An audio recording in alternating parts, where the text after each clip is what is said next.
Chapter 5. It was on a dreary night of November that I beheld the accomplishment of my toils.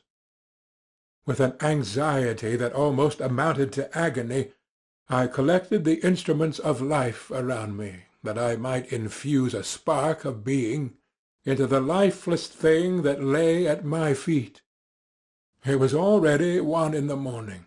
The rain pattered dismally against the panes, and my candle was nearly burnt out, when, by the glimmer of the half-extinguished light, I saw the dull yellow eye of the creature open.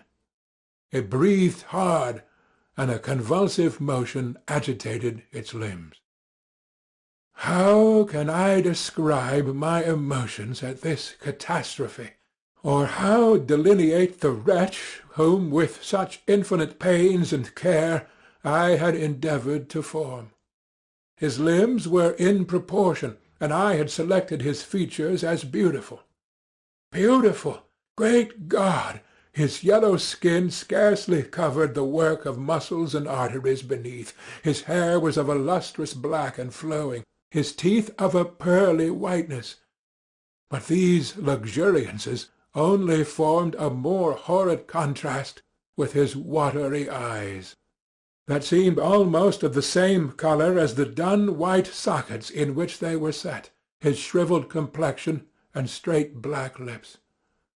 The different accidents of life are not so changeable as the feelings of human nature. I had worked hard for nearly 2 years for the sole purpose of infusing life into an inanimate body. For this I had deprived myself of rest and health. I had desired it with an ardour that far exceeded moderation. But now that I had finished, the beauty of the dream vanished, and breathless horror and disgust filled my heart. Unable to endure the aspect of the being I had created, I rushed out of the room, and continued a long time traversing my bedchamber, unable to compose my mind to sleep. At length lassitude succeeded to the tumult I had before endured, and I threw myself on the bed in my clothes, endeavouring to seek a few moments of forgetfulness. But it was in vain. I slept, indeed, but I was disturbed by the wildest dreams. I thought I saw Elizabeth, in the bloom of health, walking in the streets of Ingolstadt. Delighted and surprised, I embraced her, but as I imprinted the first kiss on her lips, they became livid with the hue of death. Her features appeared to change, and I thought that I had the corpse of my dead mother in my arms. A shroud enveloped her form, and I saw the grave-worms crawling in the folds of the flannel. I started from my sleep with horror. A cold dew covered my forehead, my teeth chattered, and every limb became convulsed. When, by the dim and yellow light of the moon, as it forced its way through the window-shutters, I beheld the wretch, the miserable monster whom I had created. He held up the curtain of the bed, and his eyes, if eyes they may be called, were fixed on me. His jaws opened, and he muttered some inarticulate sounds, while a grin wrinkled his cheeks. He might have spoken, but I did not hear. One hand was stretched out, seemingly to detain me, but I escaped and rushed downstairs. I took refuge in the courtyard belonging to the house which I inhabited, where I remained during the rest of the night, walking up and down in the greatest agitation, listening attentively, catching and fearing each sound, as if it were to announce the approach of the demoniacal corpse to which I had so miserably given life. Oh, no mortal could support the horror of that countenance. A mummy again endued with animation could not be so hideous as that wretch. I had gazed on him while unfinished. He was ugly then, but when those muscles and joints were rendered capable of motion, it became a thing such as even Dante could not have conceived. I passed the night wretchedly. Sometimes my pulse beat so quickly and hardly that I felt the palpitation of every artery. At others I nearly sank to the ground through languor and extreme weakness.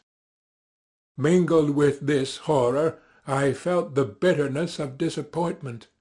Dreams that had been my food and pleasant rest for so long a space were now become a hell to me, and the change was so rapid, the overthrow so complete. Morning, dismal and wet, at length dawned, and discovered to my sleepless and aching eyes the church of Ingolstadt, its white steeple and clock, which indicated the 6th hour. The porter opened the gates of the court which had that night been my asylum, and I issued into the streets, pacing them with quick steps, as if I sought to avoid the wretch whom I feared every turning of the street would present to my view. I did not dare return to the apartment which I had inhabited, but felt impelled to hurry on, although drenched by the rain which poured from a black and comfortless sky. I continued walking in this manner for some time, endeavoring by bodily exercise to ease the load that weighed upon my mind. I traversed the streets without any clear conception of where I was or what I was doing. My heart palpitated in the sickness of fear, and I hurried on with irregular steps, not daring to look about me.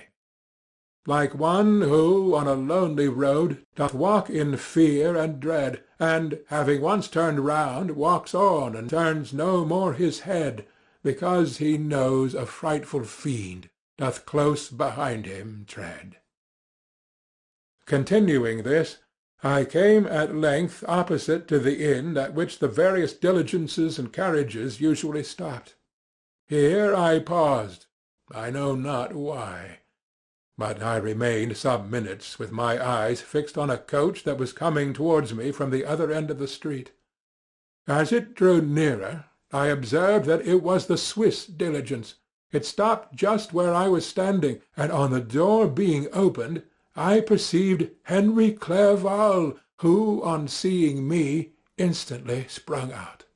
"My dear Frankenstein," exclaimed he, "how glad I am to see you! How fortunate that you should be here at the very moment of my alighting!" Nothing could equal my delight on seeing Clerval.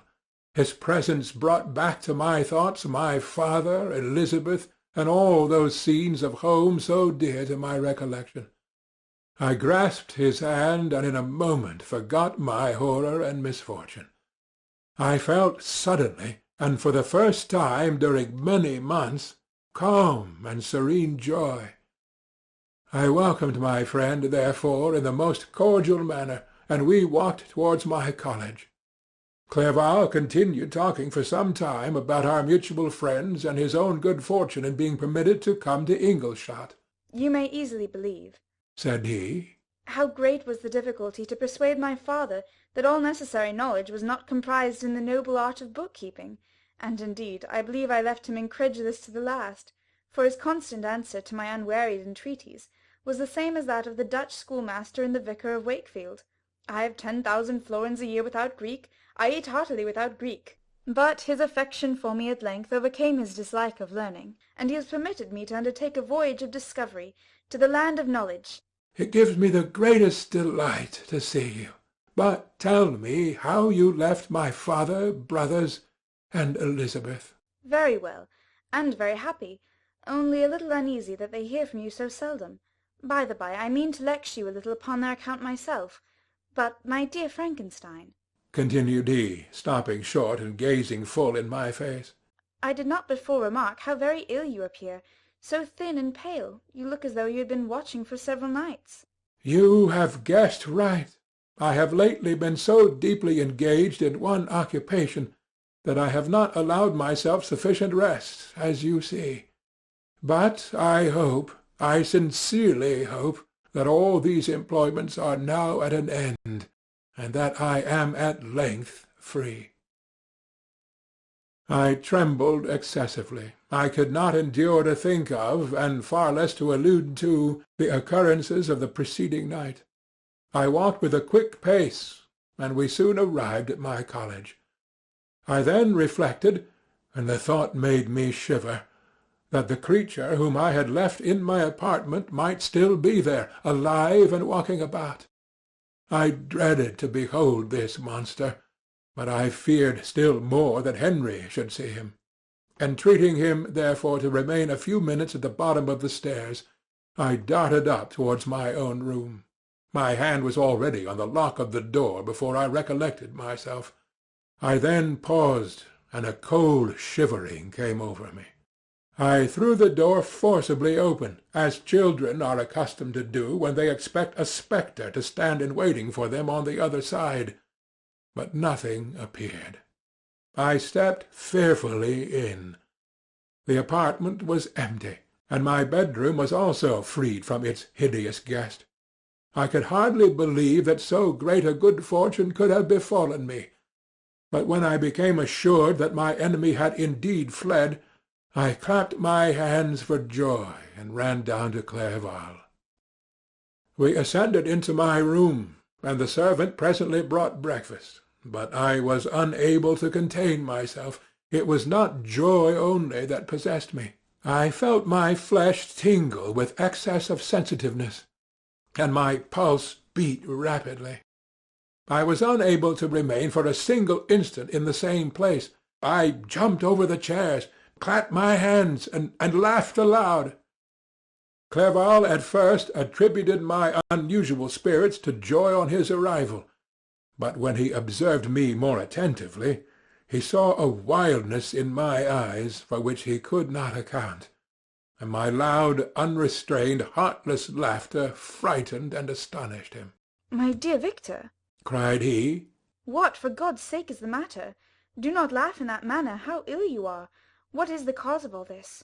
"Do not ask me," cried I, putting my hands before my eyes, for I thought I saw the dreaded spectre glide into the room. "He can tell. Oh, save me, save me!" I imagined that the monster seized me. I struggled furiously, and fell down in a fit. Poor Clerval! What must have been his feelings? A meeting which he anticipated with such joy so strangely turned to bitterness.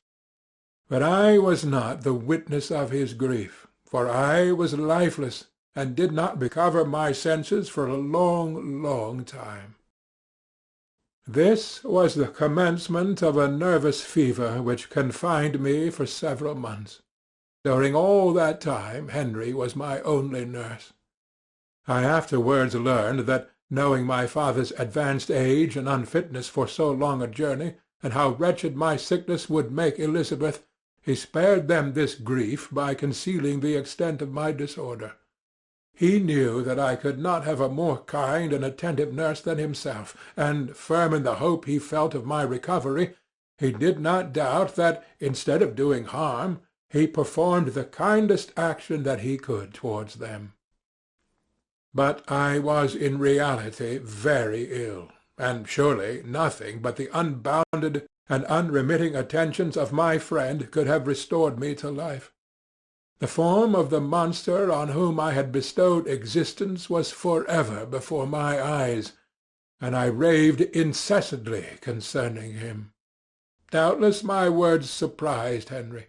He at first believed them to be the wanderings of my disturbed imagination, but the pertinacity with which I continually recurred to the same subject persuaded him that my disorder indeed owed its origin to some uncommon and terrible event. By very slow degrees, and with frequent relapses that alarmed and grieved my friend, I recovered. I remember the first time I became capable of observing outward objects with any kind of pleasure.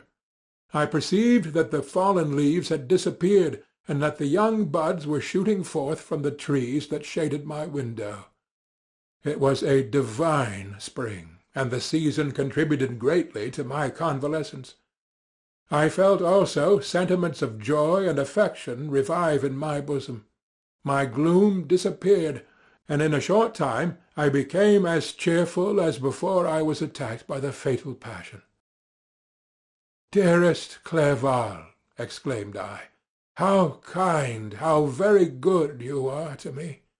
This whole winter, instead of being spent in study, as you promised yourself, has been consumed in my sick-room. How shall I ever repay you? I feel the greatest remorse for the disappointment of which I have been the occasion. But you will forgive me."